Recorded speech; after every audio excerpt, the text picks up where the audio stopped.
Hi, welcome to Coding Bible channel. In this video we will talk about what's Angular. So let's read the definition on Angular website.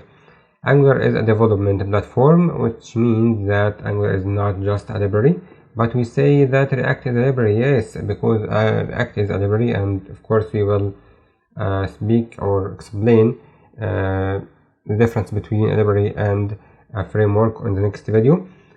Okay, build on TypeScript. TypeScript is a programming language that is created by Microsoft.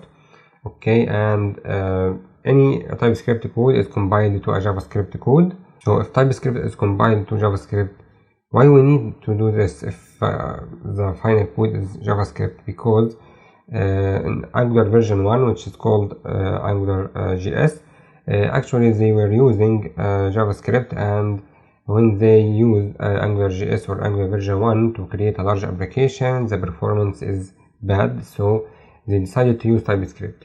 The compiled JavaScript code from TypeScript is optimized, so its performance is much more better.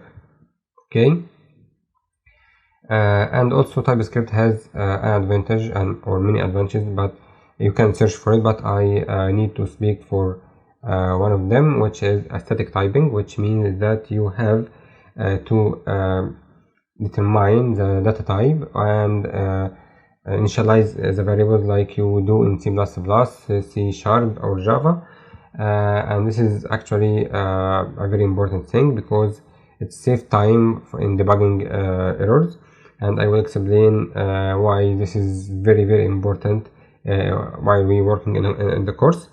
Okay, let's continue the definition. Angular includes a component-based framework. So what's meant by a component-based framework? Angular actually depends on creating components or dividing the page to parts or components. For example, you can make a component for the toolbar or the blue toolbar here, and one for the sidebar, and one for the content, and one for the right sidebar. Okay, in that case we can just divide the page, and we can use this component in any other page. Okay, so the components are reusable. Okay, and you have to know that the idea is just recreating a new HTML tags. Of course the browsers doesn't know anything about these new tags, but you are the one who's responsible to tell the browser what is this new tag. Okay, and let's see an example for this. If we go to component here, you can see this is just a very small component. Any component has two parts, a TypeScript class and a decorator. We will explain much more about the decorator and the anatomy of the component in another video, but for now you have to know that we will use this component, for example, like this, and you can see this is a new tag. Okay, Angular when see this new tag, and of course he knows that this is not a standard tag, so this means that he should search for a component whose selector is hello world, for example.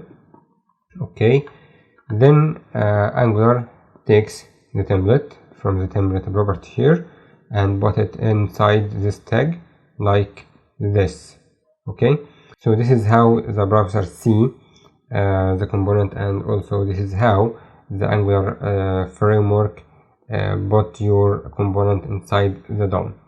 Okay, and let's continue the definition. And Angular includes a collection of well-integrated libraries that cover a wide variety of features. Okay, so actually yes, Angular has many libraries. For example, the router library that's responsible for creating links and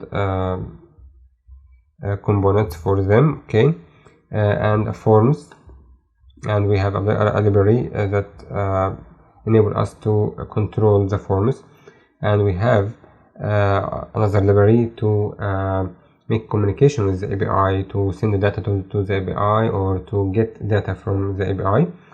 Also there is many other tools For example, there is a tool for testing the code, and also there is another tools like NGRX for state management, Angular Universal that's responsible for making your website is search engine friendly. Okay, and we will see this libraries in advanced levels. Okay, don't worry if you don't know what are these, we will take all of them, of course. And this is the end of the video, and I hope you enjoy this video, and thank you for watching.